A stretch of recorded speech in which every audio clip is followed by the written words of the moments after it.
It's a video special from the Mossad Files. I'm Dan Raviv, former CBS News correspondent, co-author of 6 books on the Middle East focused on Israel, Israeli espionage, security, diplomacy, a book on U.S.-Israel relations, and of course, at this critical time on the Mossad Files, a weekly audio podcast.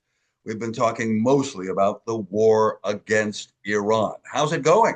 The U.S. and Israel working together? Well, Joel Rubin has a lot to say about that. He's our guest on this episode of the Mossad Files. Joel Rubin, I will say, of course, that you are a former State Department official in the Obama administration, a strategist to Democratic Party candidates and the party itself. And you also have a Substack where we can read and see what you have to say. And that Substack, the briefing book, is focused on the nexus between foreign policy and politics in the USA. And so we're going to get to that, including, broadly speaking, Israel is increasingly unpopular in the US. But let's talk about the war, because on a government level, the US and Israel are allied. But think about the past few days, right? President Trump, the leader of the alliance, of course, he'll tell you, has told Israel it is prohibited from bombing Lebanon anymore. But on Saturday, Israel did say it saw some Hezbollah people and did bomb them. Of course, the president on Friday said the Strait of Hormuz is open. We're close to a deal with Iran. Iran said Hormuz is open, yet Saturday it wasn't. So it's a confusing time. Who's winning? Who's winning? Who's losing? And go ahead. What's with Trump's tactics of saying there's a deal when there's no way there's a deal yet? Dan, first of all, I love that lead in, because you've essentially summarized exactly why it's absolutely baffling as to where we are on the ground in the real world right now with this war. And I got to say, it's a complete honor to be with you. You are a leading voice on Middle East issues in terms of understanding what's really happening under the hood.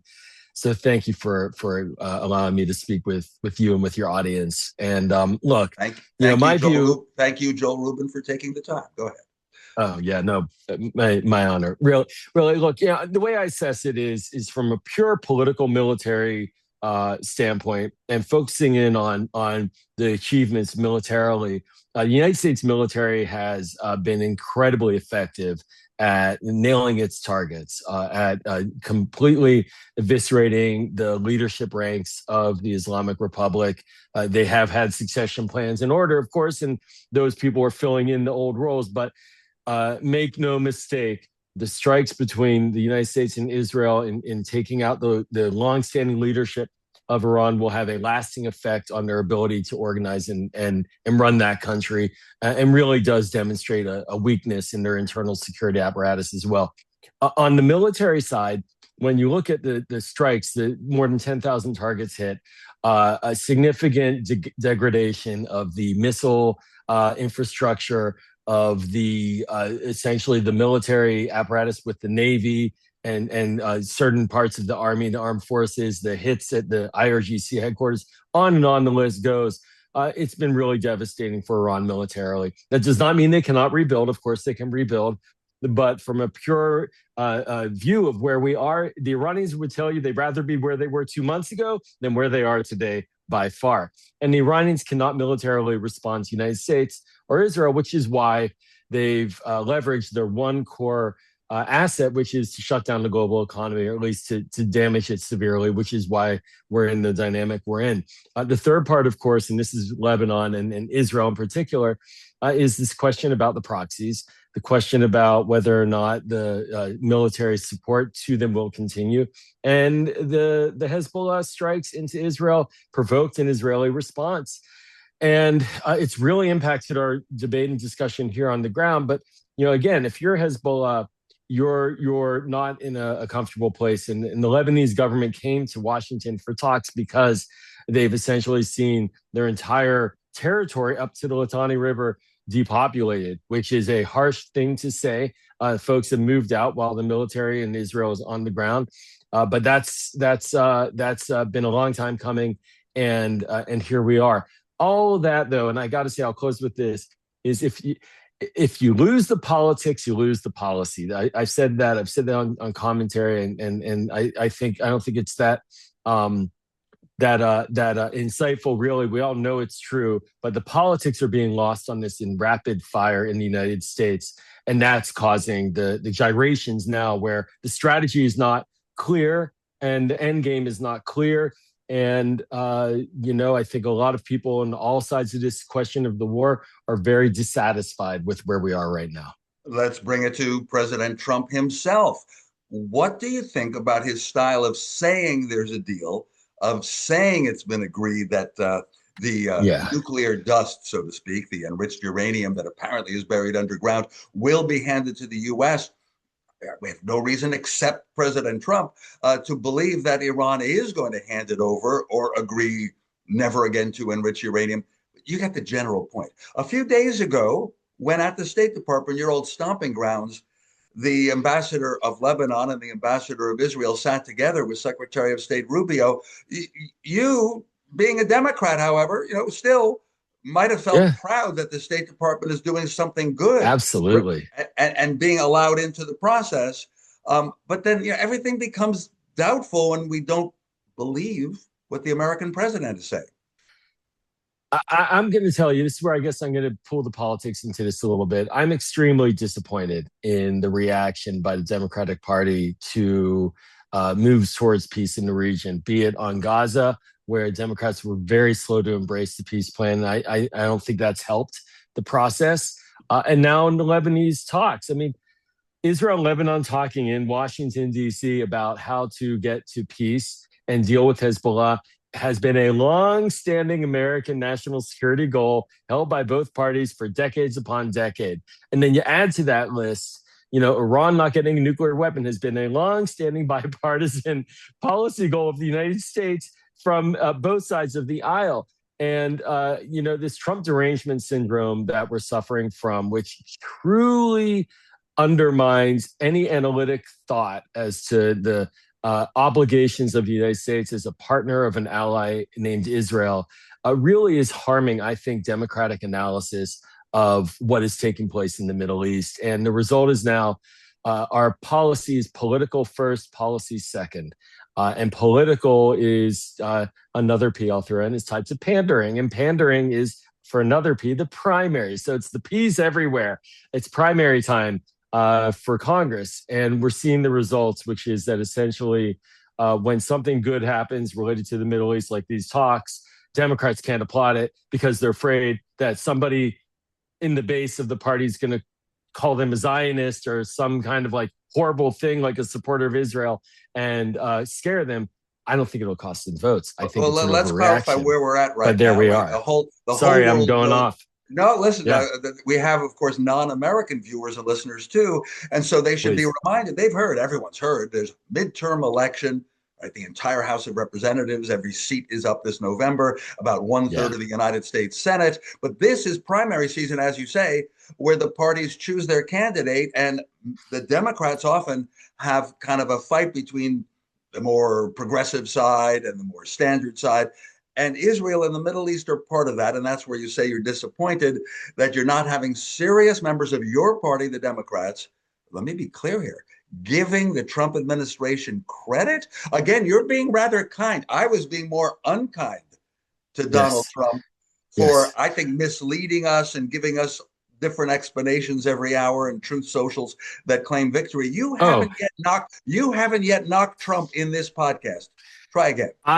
I could give a dissertation as to my frustration with the strategy in terms of not aligning our allies prior to the beginning of the war, not having effective planning. The State Department, I say this on TV a lot, so again, I apologize for repeating it, but one of the key bureaus at the State Department that Elon Musk eliminated, essentially gutted, everybody was fired, was the Energy Bureau at the State Department. Let's just see what is being affected most that is hurting Trump's war effort right now. It's energy issues. Yeah, it private became the sector. I choke talked point. to The, some of the them. enemy Iran It's the discovered choke point. that's what So, it so, still retained, as you say. Yeah. so the list of planning and organizing failures go on and on. But this why I started at the beginning with the military is because I do think the military has executed a strong plan. I do think that the political strategy is lacking, and the diplomatic strategy is clearly confused and problematic. But this is where I probably am swimming upstream right now in democratic analysis, publicly, not privately, but publicly, because I actually do view Iran as a threat, an existential threat, of course, to many of our allies in the region. As we've seen, they've shot bombs off across the Middle East against countries that had nothing to do with this war, missiles, I should say. And so, I view Iran's belligerence as the core challenge in this dynamic, not Israel's joining with the United States to strike Iran. And that's just where the framing now in the Democratic Party is shifting. There's a battle. There are votes that will test that, and we're seeing that. But in the primaries for your audience, what that essentially means is that most primaries in politics in the United States are closed primaries, meaning only registered members of that party can vote. So you don't get the middle, and of course you don't get the other side voting. So you have the base, you have the party alone, and then within the party alone voting in the primary, typically the most mobilized voters are the most active and the most closer to the extreme poles of their party. We saw this a decade ago with Donald Trump. How did he win? He mobilized the extreme right of the Republican base to overtake the Republican Party. And we're sort of watching that, although we don't have one single charismatic figure doing this in the Democratic Party like the Republicans did with Trump. But that is now occurring across the country in multiple primaries. And once that happens, I'll just close with this. You have a Democratic nominee who represents the base, who, because of the desire for Democrats to take back the House of Representatives with only a few votes and the Senate with only a few votes, you're going to see Democrats coming out for that candidate, regardless of their position on Israel. I would argue that if their position is negative, they may lose some independence, but you're going to see Democrats generally coalesce behind that nominee, period. So the fight is in the primary, not in the general. Well, here's recent evidence. What do Americans really think? That's going to have an influence on the politicians, on a future president, Absolutely, and the next, because recent polls by Gallup and Pew indicate declining popularity for Israel. Do you like Israel? Do you approve of the state of Israel? Without getting into the historic nuts and bolts, whether the Jewish people deserve their own country in their biblical homeland. But it almost becomes like, who do you favor more, the Palestinians or the Israelis? And the Gallup survey a couple of months ago indicated, especially among young Americans and Democrats, they favored the Palestinian cause, again, without defining what the Palestinian cause is, but having seen the people of Gaza bombed super hard after the massacres against Israelis of October 7th. So that's going in a direction that's not good for Israel. And are you also picking this up? I see an increasing number of Israeli strategists realizing that's a problem. For years, they said, yeah, we have the Republicans, but we're losing the Democrats. They seem to feel there's an urgency now. I'll add, and then I'll answer. I'll add that even in surveys now of young Republicans in particular, under 50, under 40, Israel's not doing well. So even for the assumption, as you point out, like there's this assumption that somehow Republicans will always stick with Israel, right or wrong, there is a major debate amongst right-wing conservative influencers that President Trump is now attacking, like Tucker Carlson and Megyn Kelly and Candace Owens, because they don't like his policy on Iran, because they view it as being a violation of his pledge to not start new wars. And so and they blame Israel for it. And you see a combination of anti-Semitic, a conspiracy theory, along with people like Joe Kent, who was serving in the administration and leaves and just basically comes right out and says, Israel dragged us into this war. So that's happening on the right as well. And in the left, Gaza has been the primary one, but then you layer that with the strikes against Iran. And for Democrats, and I was part of the work on this, for Democrats, Iran as a policy has been core to our national security identity going back 15 plus years. Going back to on the Hill, people, left-wing activists would come up and organize in 2006 and 7 on Capitol Hill when I served there in the Senate as a foreign policy advisor during the years on the Iraq War. And they'd say, no war against Iraq, no war against Iran. And it was on and on. And then when President Obama got in, he spent multiple years doing diplomacy and getting the deal. And so that is in many ways for the foreign policy community and Democratic Party akin to Obamacare and healthcare on the domestic agenda. So it's like a bellwether of Democratic viewpoints. And or a litmus test, maybe in some level, do you or do you not support war with Iran? And I don't want a war with Iran, but I also don't want Iran to get a nuclear weapon. And so I'm looking at it from a national security perspective, and I think that we're facing a political environment right now to close where it's very easy to bang away at Israel because you add to this AIPAC, which is historically the pro-Israel lobby, has been taking shots at and undermining Democratic candidates in primaries who are ostensibly supportive of Israel, but maybe not. They don't sound like Bibi Netanyahu. And there's one case in New Jersey where Tom Malinowski, who was a senior official of the State Department, was targeted by AIPAC and defeated because of AIPAC attacks against him, and instead won the far-left candidate who supports BDS and other measures against Israel. She just won yesterday. So AIPAC is fumbling its engagement with Democrats significantly, turning them away. And the Israeli government and Israelis do need to pay attention to this, because if you don't have bipartisan support, you will not win votes, and you will ultimately lose the aid package and the bipartisan support. I'm not saying that's a good thing, but I think that is part of the serious.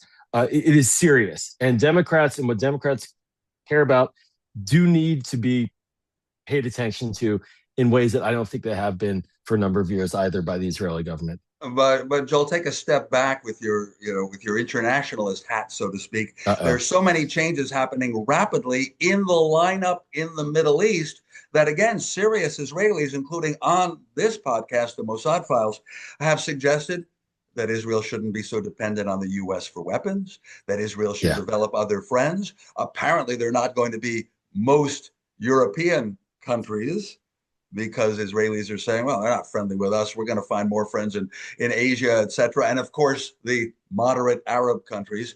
And so things are changing. So even from the Israeli side, of the alliance with the U.S., what do you see? Can I give an anecdote from that happened this past week? So this past week, there were 2 major votes on 4 military sales to Israel. Typically, the aid program to Israel is comprised of 2 buckets, like most countries that get military assistance from the United States. And by the way, I hate to be a dork, but I'll tell folks here that I was a career civil servant in the Bush administration at the State Department, overseeing our military aid to Egypt. So and in the Senate, I worked for an appropriations senator and dealt with aid on the other side. So I've kind of gotten in the weeds on this. And basically, there are 2 buckets. There's foreign military financing, which is the grants, and foreign military sales, which is the sales. So historically, we give $3 to $4 billion in grants to Israel, and then when a sale comes up, essentially just gets approved through Congress. Well, not now. And so multiple times over the past year, and in particular now this past week, there were 2 weapon systems that were there was a vote on the floor. Senator Bernie Sanders, for whom I was his Jewish outreach director in the 2020 presidential campaign. Yes, did I mention that to you? You know that, right, Dan?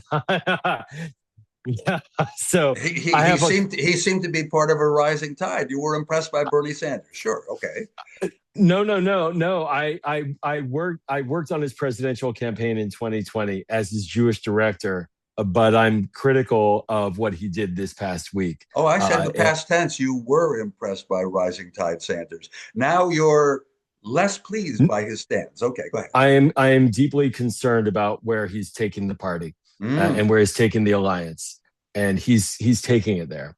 Okay, so moving along. I mean, it's famous that in the past few days, the Senate, 40 senators, Democrats and independents, voted to block one of the sales to Israel. So let me explain technically what that meant is he submitted what's known as a joint resolution of disapproval, which is legislation that is privileged and goes straight to the floor. Nobody in the Senate Foreign Relations Committee or leadership can block it, and essentially gives the opportunity for the Congress to vote down a weapons sale. And he got 40 Democrats to vote against one weapons sale and 36 to vote against another. Now, behind it still passed because it had the majority. And the bloc didn't win. But that's the high water mark for opposing a military sale to Israel. Behind that was J Street, who endorsed that and pressured senators to oppose that sale. They also came out a week ago and said they oppose any future aid to Israel and military grants. And this is why I bring this up, because who did they cite as justification for these positions? Prime Minister Netanyahu, who said, we want to get rid of the aid. And then they cited Senator Lindsey Graham, who said, I'll be all on board with getting rid of the aid. Yeah. Loose lips, sink as ships, as so they I say. got it. Even Israel's new leanings and statements made by Israelis, because they have an election coming up between now and October, can be used against them. All right, you have 3 or 4 minutes, not to predict, and it's not exactly predict, but analyzing what could happen. And it seems to me, depending how the Iran war turns out, and price of energy, fuel, gasoline, the general mood that America is a winner, which of course Donald Trump wants to push out. And once in a while, he thanks Israel as a great ally. But on Friday, he said Israel is prohibited from bombing Lebanon anymore. Wow. I mean, what's going to happen in the next few months? You know what I'm really afraid of is that I hope they get terms of with Iran first, some type of terms of reference, some kind of framework for negotiating with Iran to get a solid deal. My fear is that they'll come away with a 3-page paper like he did with Kim Jong-un back in 2019. He said, hey, I have a deal with North Korea, which was worthless. And my fear is that he'll come back, he'll say, hey, I have a 3-page deal, and they promise they'll never build a bomb, so we're done. And then we're in a deep conundrum. So I think what's going to happen, quite frankly, is that you're going to see lack of clarity. You're going to see the Israelis being very nervous, and you're going to see a lot of efforts to try to pin down in black and white what they got from the Biden administration, which was a black and white agreement with the Lebanese government on how to deal with Hezbollah, which of course the Lebanese government has not been able to implement, right? So all of these conundrums, but I think for the Israelis, they are, and the Netanyahu government, they are somewhat freer than what Trump claims, but they have to be very careful on the targeting.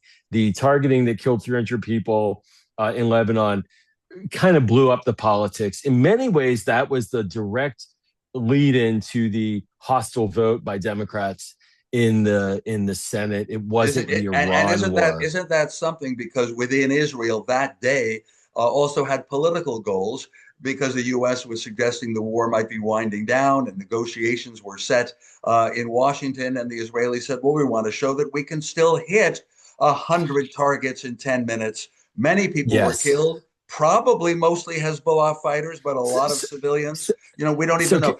And the Palestinian issue, please, let's not forget, right? Where's that at? The Board of Peace. Hamas is still in charge of half of Gaza. Yeah, the Hamas is reorganizing, and the Board of Peace doesn't have any money. And so that's where it is. And what I want to put out a warning here, to your point, there needs to be alignment between Israeli policy right now and American policy on strikes, because everything we just talked about points to a very hard political environment for Donald Trump to continue to back Israel in the way that he has. He can turn on a dime. And if I were the Israeli leadership, I would not assume that they can have carte blanche. And when he sees the votes, he knows what's going on. So alignment, the number one order of business is alignment between Israel and the United States on further strikes, a push to try to get legitimate diplomacy going, not some handkerchief diplomacy like we're talking about here on the 3-pager. And on the Palestinians, it is a bit lost at sea right now, and more attention needs to be paid And so I wish I had a crystal ball to say we have great days ahead.